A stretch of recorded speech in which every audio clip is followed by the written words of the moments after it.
Okay, I think we'll go ahead and get started here. This is our second webinar. Uh, the SAM party formed a working group to study what happened in the grid collapse last year and try to figure out if anything had been done to really fix it. And these folks have been meeting on a regular basis for the last year, studying this, exchanging ideas, exchanging papers, doing research, talking to other people. And they come to some conclusions about what they think happened and what's been done or hasn't been done.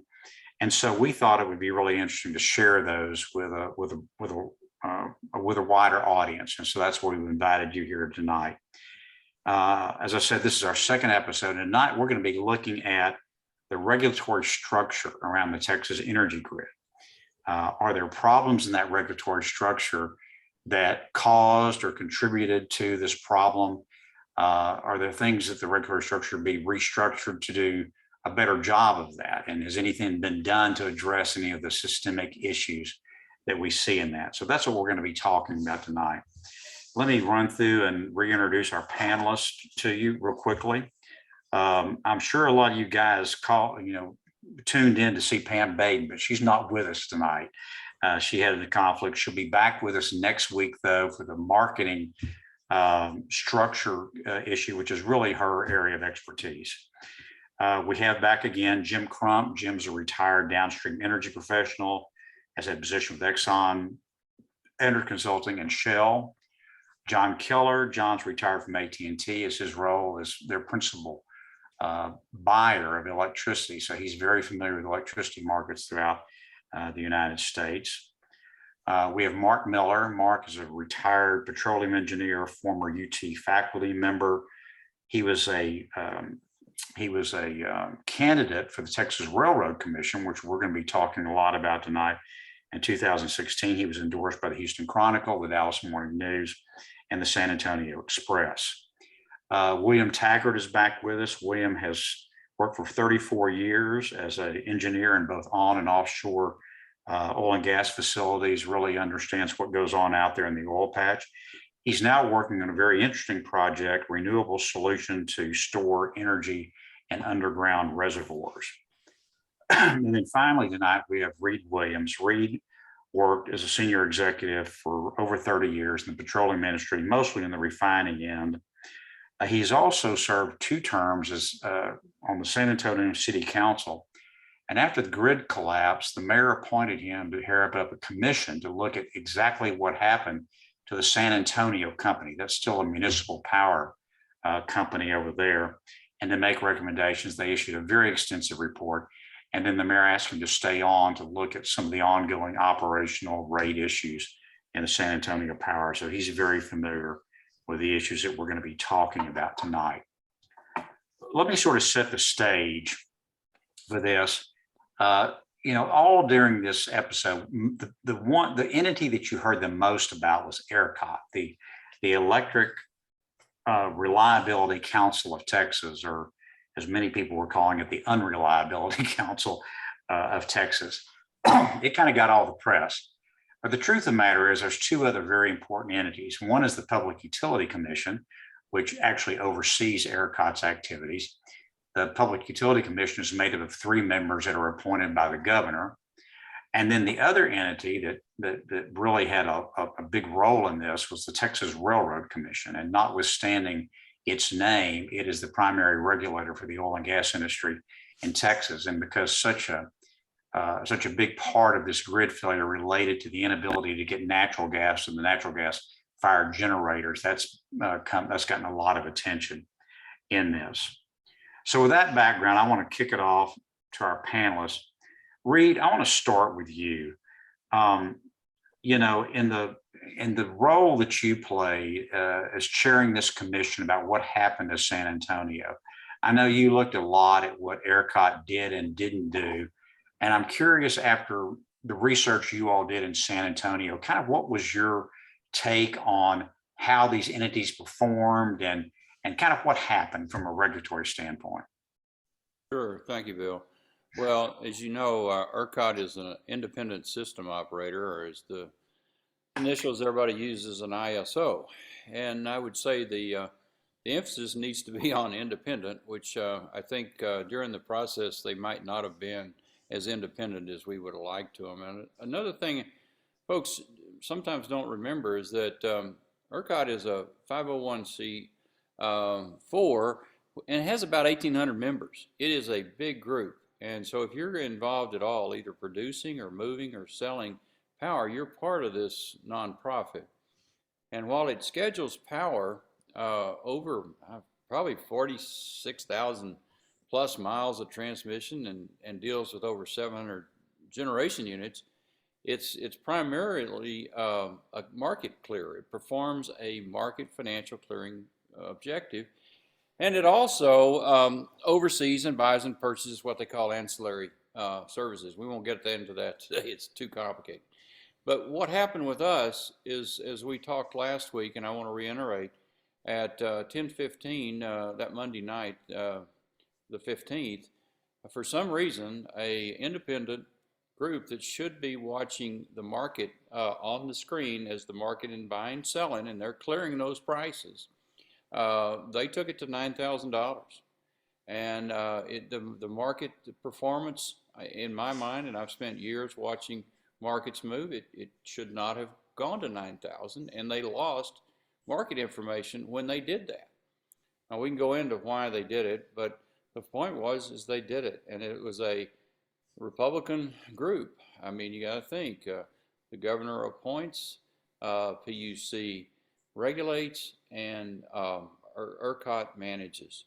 So by making that move, they put us all in a very difficult situation because it just raised the stakes on everything. And then the other thing that hurt us is after they'd quit asking for us to shed power out of our system and us go on rolling blackouts or rolling interruptions, they kept it there for too long. I mean, they'd already said, we don't need any more of your power. You can keep it and do what you need to do with it. And yet they kept the price at $9,000. For a municipal utility like us, that was disastrous. For a utility like Brazos, it was bankruptcy. For a lot of people that were power purchase agreements, that was really bad. So I believe that ERCOT, because they didn't act as I would have expected a market clearing entity to act, they injected their hand on the scales and became a price setter. That was the biggest problem that we had from our perspective, Bill. Thanks, Reed. So, John, you've been watching electricity markets for decades, and I know you were watching this that night. You'd already left, but just out of curiosity from what you did, what's your take on what happened that night? And if you could, I know in one of our discussions we had, you were talking about how close the grid came to collapsing. Can you talk about that a little bit and how that worked and what would have happened? Okay, we covered some of this last week, but it sets up your latter part of your question, like how close did we come? So I'll go through that briefly, and it all fell apart in 34 minutes in the wee hours of the morning of February 15th. So at 1:23 a.m. ERCOT issued its first request for a demand reduction of 1,000 megawatts. And what ERCOT's watching is the grid operates at 60 hertz. And so you've got AC power, positive, negative, and it switches back and forth and it cycles 60 times a second. And there's not much tolerance for that. So when we start to fall below that 60 hertz, ERCOT either needs to increase the supply or decrease the demand. So they issued that request for a cut for 1,000 megawatts at 1:23 a.m. And so the people in the control room, Reed at City Public Service in San Antonio and Austin Energy and the other generators in this, they've been through this drill. They know how to do it. So they started to implement that 1,000 megawatt cut. The hertz are still falling at 147, which is what, 24 minutes later. So ERCOT issued another 1,000 megawatt requested reduction. The hertz are still falling. At 1:51 a.m., which is now 4 minutes later, we're still implementing the previous cut. ERCOT requested another 3,000 megawatts reduction. Now, what happens is eventually, if the grid gets down to 3.0 hertz, it comes out of human hands. The grid will shut itself down to protect itself. Okay, so the hertz are still falling at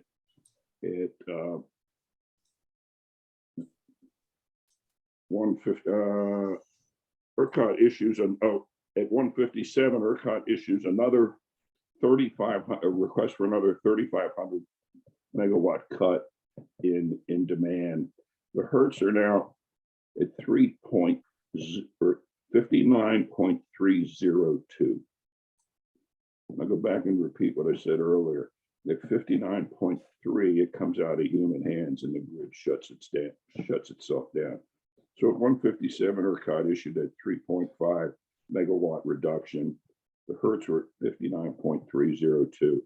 With that reduction, the hertz began to increase, but we were that close, 59.302 versus 59.3. So what happens when you hit that 59.3? Well, the grid shuts itself down. And so, well, then you got to start it back up. Well, it's what you call a black start. You need energy to produce energy. So the analogy that I'll give you is when you sit in your car and turn the key, you have a battery that produces a spark that lights the gasoline in your engine. And then the engine running has an alternator or a generator that produces all the electricity that your car needs, but you need that initial spark. So where does that come from when the whole grid is shut down? Well, you have what they call black start units located around the grid. Are there enough of them? No. Have they been properly maintained? No. So the situation you have now is, I'll continue with the analogy of your car. You're at some sporting event, concert, shopping center, whatever, come out, your car battery's dead. So eventually you get hold of security and somebody comes wheeling out a car battery on a hand truck or a dolly and they give you a jump and you start. Well, that's basically what we're doing to the grid. And so John, let me interrupt and ask this question. So at that point, they either needed more supply or less demand. They had not been able to generate more supply by raising the price, and so they started cutting demand. So I think Reed's point was that they raised the price and it didn't really do any good at that point in time. Do you agree with that conclusion? And do you think they made a mistake in doing that? Yes. In fact, the ERCOT raised the price at the request of the PUC. The PUC says, and no one's really sure of the semantics, that the governor gave them a direction to not lose whatever power you have, keep that power at any cost. And did ERCOT or did the PUC interpret that to mean move everything to the $9,000? And it was the PUC that gave that order. There was power, the prices, the market prices at the time of the power that was flowing was $1,200 to $1,300 a megawatt. And Reed is totally right. It was totally unnecessary to move the price to the $9,000 a megawatt. But then what was really the killer is they left it there for 4 days. Right. Because at that point in time, we were basically producing all the energy we could produce, and what the price was really irrelevant. Is that a fair summation? Yes. Okay. Let me go on here to Mark for a second. Mark, you ran for the Texas Railroad Commission. Can you explain to our participants here what the role of the Texas Railroad Commission was in all of this, and what shortcomings, if any, you saw based on how they handled it during the crisis and what they've done since?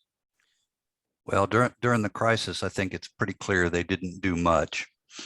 In fact, the first reaction of the railroad commissioners was that the problem was renewables. That it was all the wind generation problem.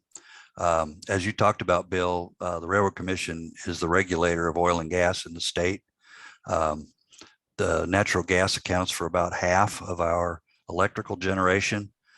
It was really disconcerting to me that both the Railroad Commission and the PUC seemed to not have paid attention to what happened a decade ago, in which a lot of these issues came up about weatherization and making sure that natural gas supply was there for the dispatchable power. It's even more disconcerting if you realize those two regulatory agencies are actually located in the same building. And we would expect our regulators to have a little more foresight about that. And they seem to have not done that. Now, since then, SB 3 specified some actions by the Railroad Commission and the PUC about, forming this critical infrastructure map about ensuring weatherization. The Railroad Commission, as we talked last week, has not followed through on the weatherization requirements. It did not happen this winter. Hopefully it'll happen for next winter. There are some real critical issues about doing that. I think it's a complicated problem. William can probably speak to that even more than I can from the production side. But I think there's a lot more that the Railroad Commission could have done and just hasn't. It's a very untransparent agency, as we'll talk more about later, perhaps in this session. And it's really hard to tell exactly how much they've done, but it doesn't look like much. So William, that's a perfect segue to you. You've worked out there in the oil field. You know what happened as far as things freezing up on these gas wells and not delivering. Did you ever see any kind of regulation from the Railroad Commission about you guys need to weatherize this, and kind of walk through the economics of weatherizing these things and why they might not do it if they're not forced to do it? And that's a good way to lead into it, because the thing is, the Texas Railroad Commission doesn't have any requirements about weatherization. I mean, they've got very clear requirements about you have to drill wells, you have to abandon the wells, you have to do all this stuff. But really, you're dealing with thousands of small facilities all over West Texas, South Texas, in the Eagle Ford area, up in the can't remember which the gas play is up around Dallas. But you've got lots of these little facilities, and every one of these little facilities is vulnerable. And when you're a small operator and you're not making a lot of money on, because you got to realize when you drill these wells, especially these shale wells, you get a nice big production hit when you bring the well on, but immediately the production starts falling off. It starts declining. So, if you're 2 years, 3 years into the life of the well, you're not making a lot of oil. So then to be told you've got to go put money back into that facility to keep it from freezing, that's cash that you may not have on hand. So it's a question of margins and everything. From a regulatory standpoint, the thing that jumps out to me, I spent 3 years in the Eagle Ford Shale, didn't see a whole lot of the Railroad Commission, didn't see a whole lot of regulation of them. But I also spent a lot of time offshore oil and gas. And in the offshore environment, you have the old Mineral Management Service, which after the Macondo event was turned into BSEE, the Bureau of Safety and Environmental Enforcement. They've got hard rules and they enforce them. And there's no messing around. When BSEE shows up to do an inspection, you will be inspected and you better be meeting the rules. So the regulatory environment between offshore and onshore is massively different.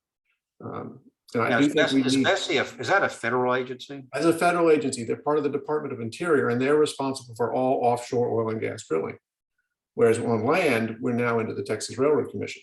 And the rules, BSEE rules are so much stricter, so much more stronger, more thorough. You have to submit safety applications. You've got to submit documents showing that you've built your facility in a safe manner. We don't have that with Railroad Commission.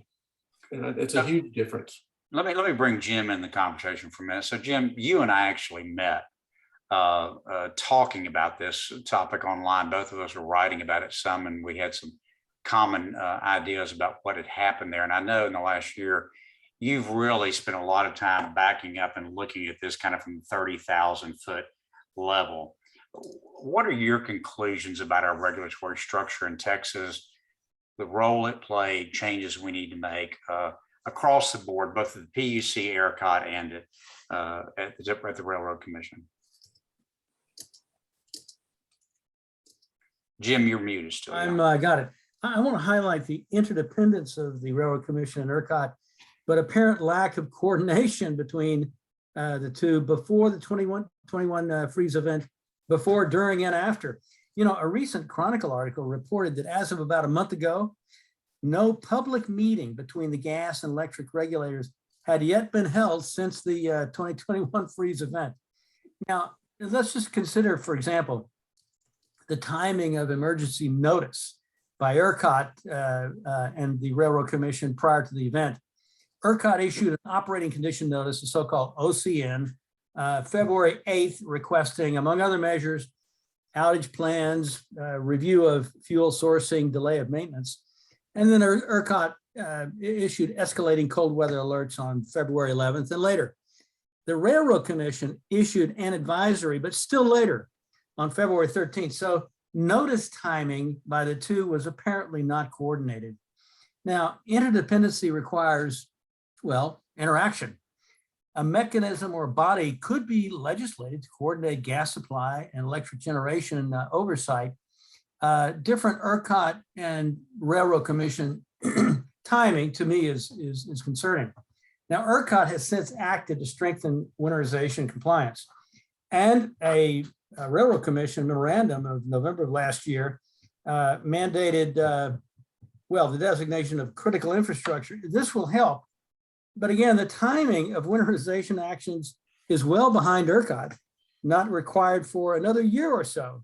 And again, a disconnect between ERCOT and the Railroad Commission. So in my mind, a strong coordination mechanism would have improved freeze response and could as well improve winterization efforts to prevent a recurrence of the, well, the Yuri catastrophe. So a couple of you now brought up this issue about coordination. I mean, and again, just to simplify this, you know, I guess what about 60% of our generation comes from natural gas. So if you can't get the natural gas, you know, the generators can't run. And so there's obviously an interdependence, as you pointed out, Jim. So I would just like to hear from each of you, and Jim, I'll let you start out, then I'll go to Mark. Should we just be merging this all into one regulatory agency that oversees the grid, the gas supply, everything, and put it all together under one agency? Let me give a reason for preference, and this I want to hear from others, but this is a cautionary note on my part. Consider the risk that I think we've already seen with the Railroad Commission, that's a claim of mine, with respect to regulatory capture. So what do I mean by regulatory capture? Meaning the focus by an agency on special interests, regardless of the public, general public interest due to political or financial influences. And my concern would be a merged entity would likely become quite a target for regulatory capture given size and influence. I have that concern when I look now at the Railroad Commission, and I'm concerned if I think about a merged entity with that regulatory capture issue affecting the whole. So when I think of a coordinating mechanism, I can think of ways that could be structured, legislated, mandated in ways that would put up a wall, which I think may be important in the state of Texas against the likelihood of political regulatory capture. That's well, we're going to come back to the issue about people getting elected and campaign contributions here in a minute. But Mark, weigh in on, do you think we ought to merge these? Yeah, full disclosure, Jim and I have already had this discussion offline, so we've talked about each other's. I actually think not, and I agree with the points that Jim gave. One of the reasons being that it's hard to imagine two agencies that have had problematic performance of putting them together and imagining they're going to do a better job than they did separately. And I totally agree with Jim. The problem with regulatory capture could be an issue, but another issue, and that's much less visible, is that, you know, probably the biggest thing, the regulatory stuff that the Railroad Commission does has to do with underground issues, which are very different than what goes on the surface.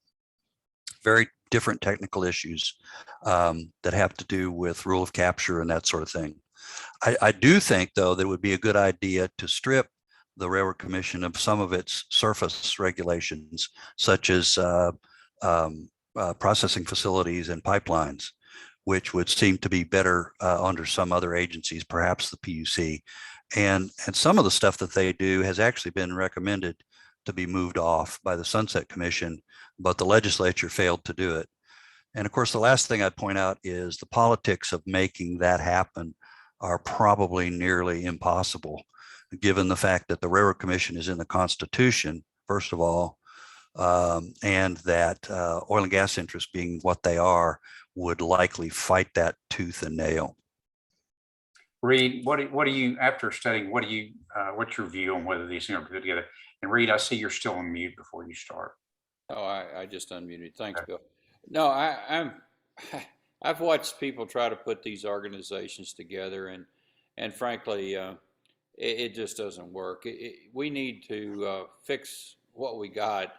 I like, and Mark and I have talked about this, I like getting the Railroad Commission more focused on just dealing with oil and gas and some of those underground issues, the production, making sure everything's done there. And while we do not have economic regulation of pipelines, we do have some safety issues on pipelines. They still regulate. So I think we can sort out the agencies and get more focused on what they do.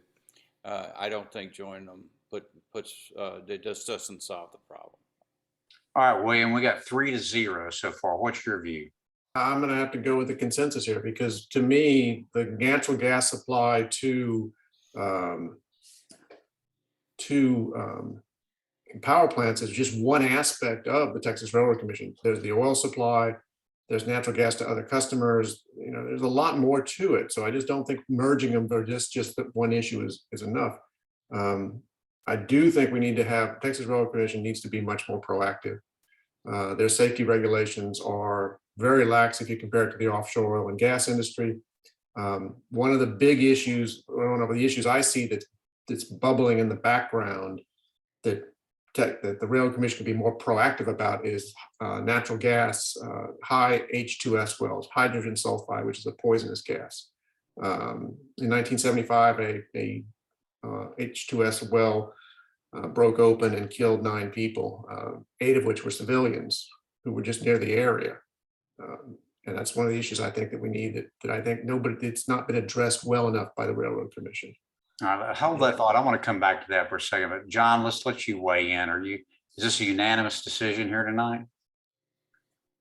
I'm not going to give you a unanimous decision because I'm neither yay or nay. And so to me, it's a matter of semantics. You can have an independent Railroad Commission and an independent PUC all within the same department. To me, where the problem is there's no one who's responsible for all of it and making sure that it's coordinated. And so in the days leading up to Yuri, the chairman of Vistra, who's the largest generator in the state, formerly Luminant, before that TXU, called ERCOT and said, I'm already having trouble with my gas supply.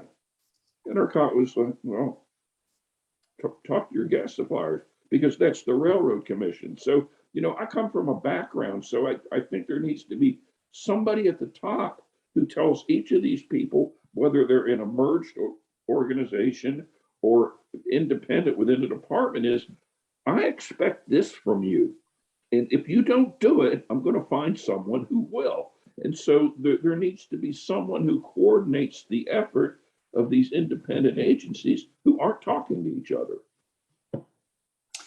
Yeah, I was just reading the chat line here. Our friend Mark Porter down in Clear Lake is talking about, Mark Potters was talking about the fact that, from the media narrative was that this was all because the grid was deregulated in Texas. But the truth of the matter is, as you can see, there's a high degree of regulation on all this.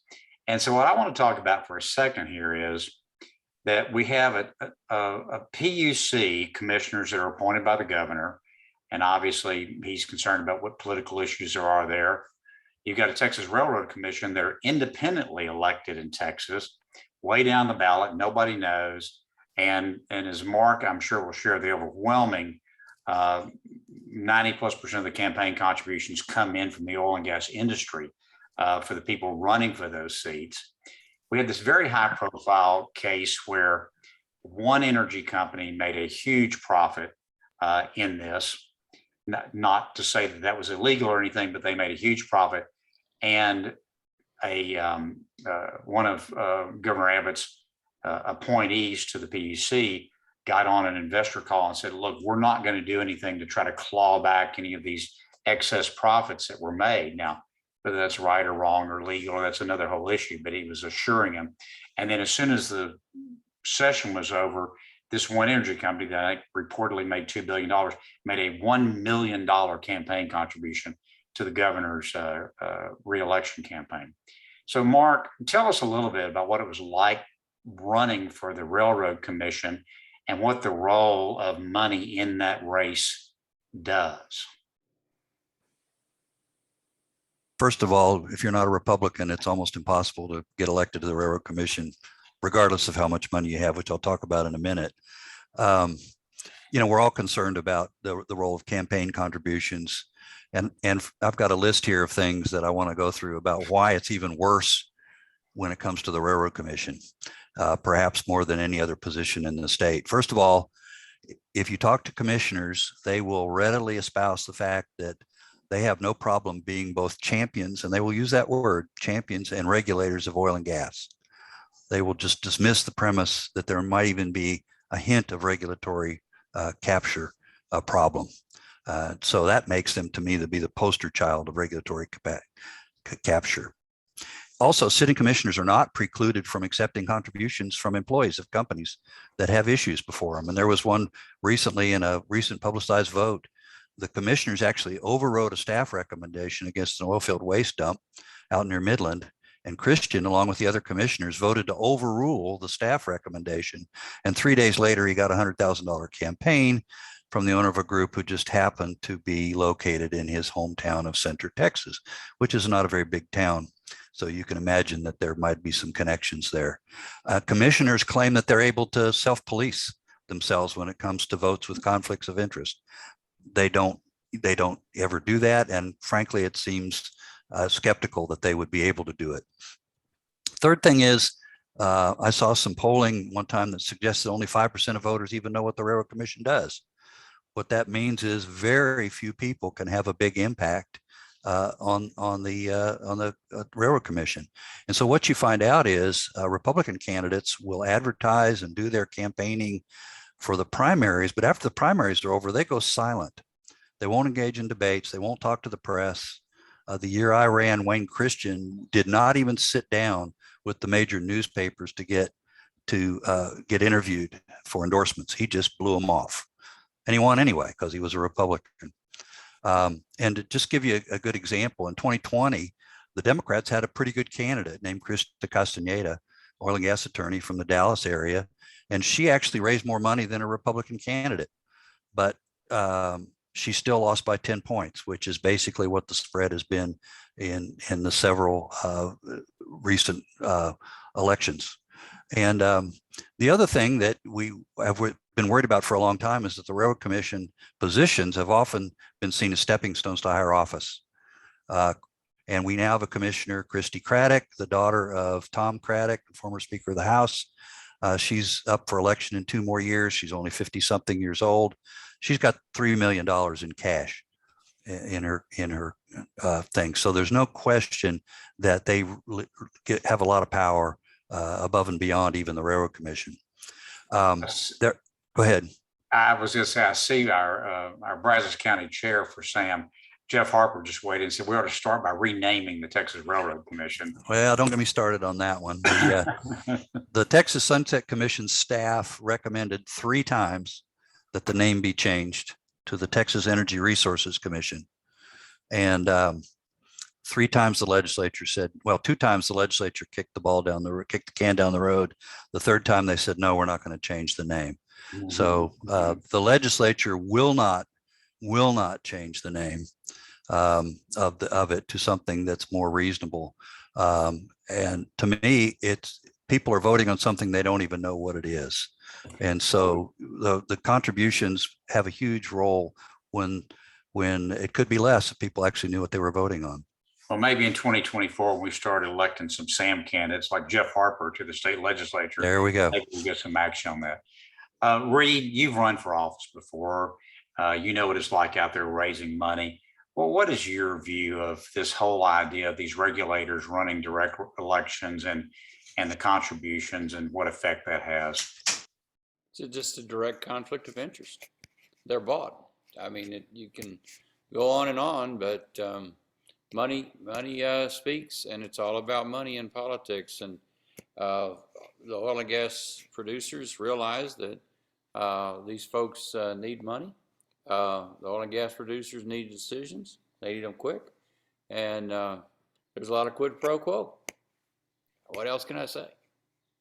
And I don't think most people realize that Texas has very few campaign finance regulations compared to many other states. It's basically at state and county offices, it's unlimited. So you can walk in and write $1 million check in a campaign. That's pretty unusual. Most states don't have those kind of unlimited contributions. Jim, look, you've been around political stuff for a long time. What are your thoughts on this whole issue about campaign contributions and how that potentially is corrupting the process?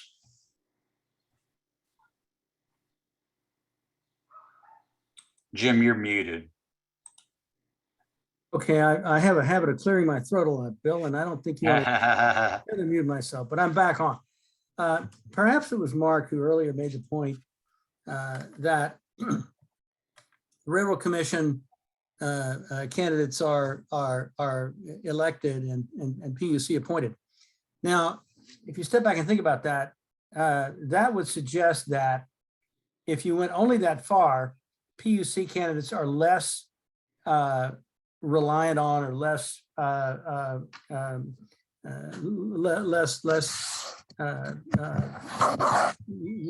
focused on the public good and the voters who put them there. However, there is a Texas legislature approval of gubernatorial appointments for the PUC. And I would point out that the appointment followed by Texas legislative sanction of appointees, and I'll make a claim here, has had pretty solid results recently, putting into place people who are at least industry experienced. Brad Jones, ERCOT, Peter Lake, PUC. And so I think that the appointment followed by legislative review process might have an advantage, and I think there's a, you know, when you speak of the political process and the means by which it's influenced, for example, by the two major parties, then you have to confront the difference between election and appointment. So I would think that the appointment process recently has served us reasonably well and has not been subject to political capture, regulatory capture, to the extent that election to the Railroad Commission has. John, you were at a big Fortune 500 company that I know has a big political action committee. What did you see from the corporate side in terms of campaign contributions and what role they have in this whole process? Well, my former employer I worked for two companies most of my career. The first one, you contributed to their PAC while the VP watched over your shoulder and signed your card, and like you're supposed to give 1% of your salary.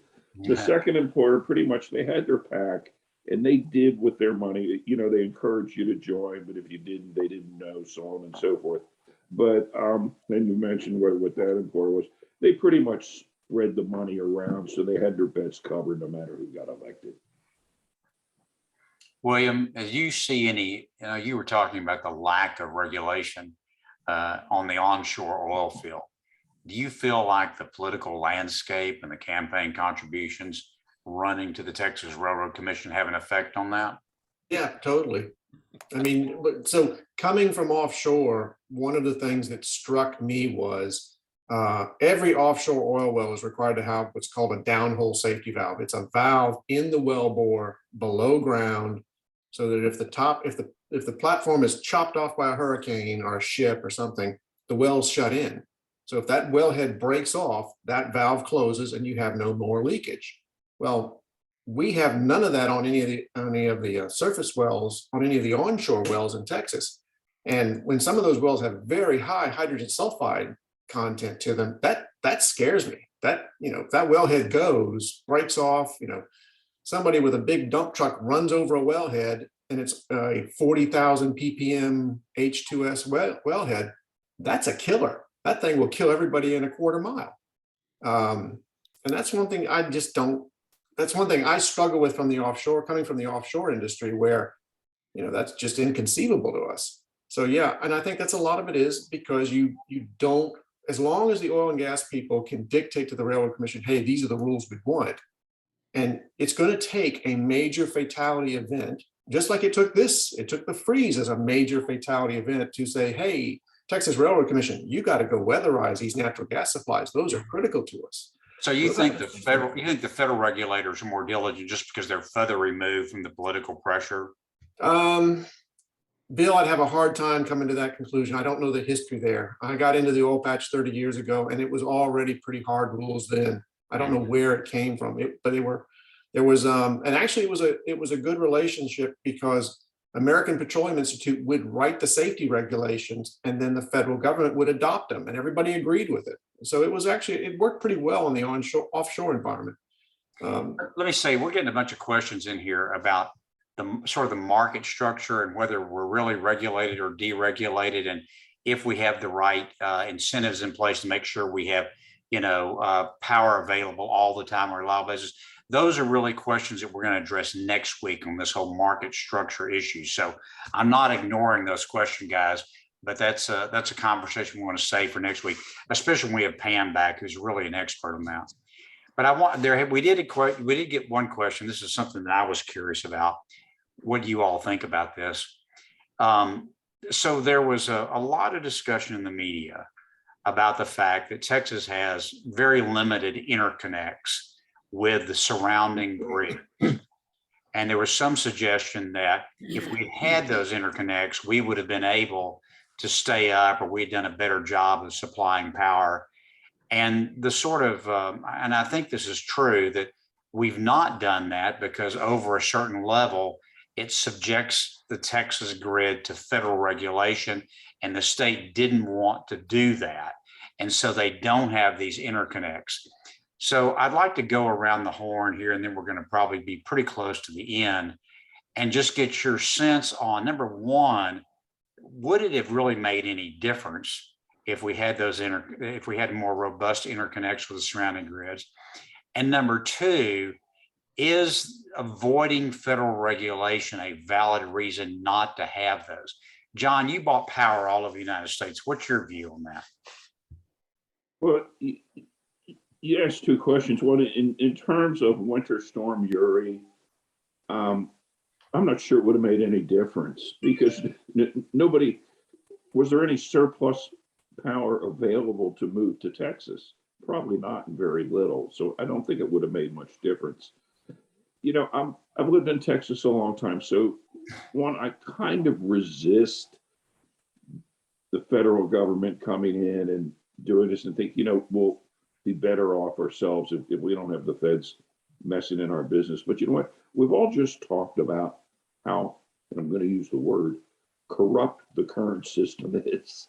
And so maybe having the FERC regulate some of this will force a little discipline or put some constraints on the current Railroad Commission and PUC. So I think I lean a little bit more towards, let's see how this works, or have some discussions of letting the FERC in here, because frankly, we're not handling it very well on our own.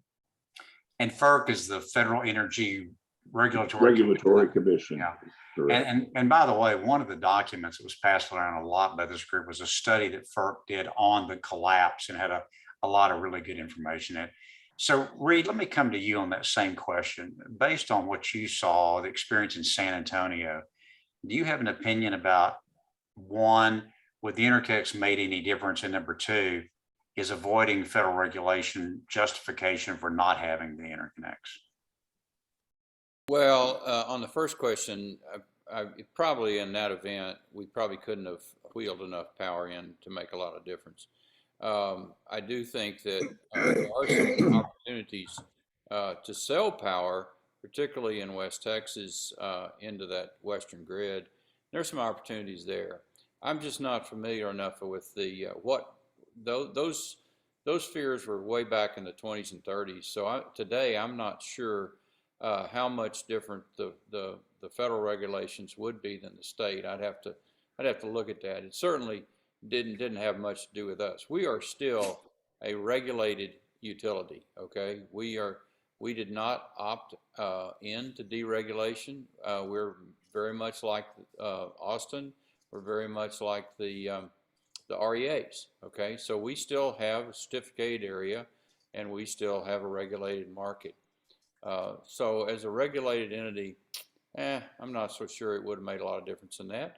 But I do think it could be some opportunity for excess power. Now, is that really the best thing for us? Because as we start selling power out, it's going to drive our cost up. So, yeah, there's pros and cons, and I don't see it helping us during the winter storm. Mark, what's your view on that question? Well, I'm not sure I have a very informed view of it. It does seem to me, though, that participating just at a high level, participating in a national market is probably preferable than just participating in a Texas only market. For one of the reasons that Reed brought up, which is we have the potential to export a lot of energy. Texas might actually economically benefit from those interconnects. And it's also, I think, conceivable to me that if we're exporting a lot of energy, say during the summer, that we might have more standby power available during winters.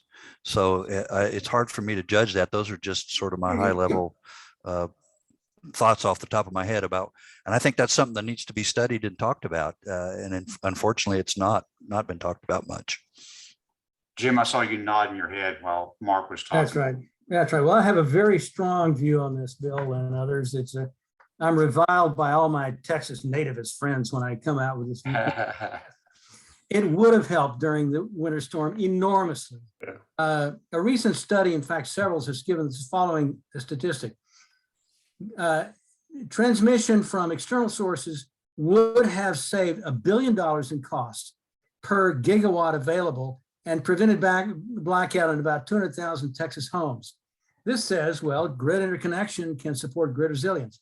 A direct example, Pattern Energy proposed the 2 gigawatt Southern Cross transmission line linking ERCOT, no, not to the SPP, not to the Southwest Power Pool, not to Energy, but the southeastern US, which yes, did have power available during Yuri, a lot of it. So my view is that selectively interconnects would have mattered in this case a great deal. A further incentive, study after study, Joshua Rhodes, researcher at the University of Texas, says the following: electricity is the only form of energy that Texans don't sell to others. We could. And he's put out studies that point out, as you know, we're all proud of, that prices are lower here than elsewhere. Why are we preventing the Texas generation industry from making money? That's part of the reason why gas is so hard to finance in Texas. Margins are low. If we don't incentivize generators, and this is one way to do that, then we deserve what we get. By the way, Texas State Senator Jose Menendez, that's District 26, has emphasized this point as well. Several people have pointed out that the federal regulation would not necessarily imperil ERCOT autonomy or freedom if in the case of such interconnects. What's more, the Southern Cross website, this is Pattern Energy, states that a FERC order would maintain ERCOT status exempt from FERC jurisdiction if that 2 gigawatt transmission line were created. So I think the incentive is real. Apparently ERCOT status is not imperiled. And so I think grid connection merits study and effort. Remarks by ex-Governor Perry notwithstanding. William, you have a view on that after studying this last year? I think a more interconnect would be good. I can't remember how many, but it's like, I think we've only got like a 300 megawatt connection or a 400 megawatt connection to the north of us. And we've got a little bit bigger one to the south into Mexico, which is mainly used for us to export electricity to Mexico. Yeah, we've got very little interconnect. So more would be better, but again, you got to pay for it. You got to build an AC to DC transmit to converter system, because what you do is you convert from AC to DC, DC crosses over, and then you convert back up to AC, because the two AC systems are not in sync. That's a fun little fact. Interesting. Mark, we're getting some questions here about the economic impact of the oil industry on Texas. And I don't know if you're prepared to answer this. We talked about this before, but can you explain the severance tax and how that works and kind of how significant that is to the state? It's not as significant as it used to be, but it's still extremely significant. The severance tax is basically a tax paid on every barrel of oil that's produced and every standard cubic foot of gas that's produced. It brings a significant amount of revenues to the state, but that's not the end of it. It's all the economic activity that goes along with it. You know, all the people that are buying equipment and drilling wells and employing folks. There's royalty owners that get mineral rights payments as well, including, believe this or not, the biggest mineral rights owner in the state of Texas is the state of Texas, with the state lands and the university lands. So it's a pretty significant amount of money that brings to the coffers of the state of Texas. Well, believe it or not, we're coming up on the hour already. I just can't believe it. If any of you guys see any other questions in the chat that you want to weigh in on, I've been trying to follow them as we're going along. There's a lot of questions about whether or not we're really regulated, deregulated. You know, should we have a more regulated system that has, you know, greater reliability built into it? And those really are the questions we're going to deal with next week. So I encourage all y'all to tune back in. And again, Pam has a bunch of ideas about this, and how does the mix of renewables coming in, how has it affected the reliability of the grid? And, you know, the reality is that the more reliable the grid is, the more power is going to cost.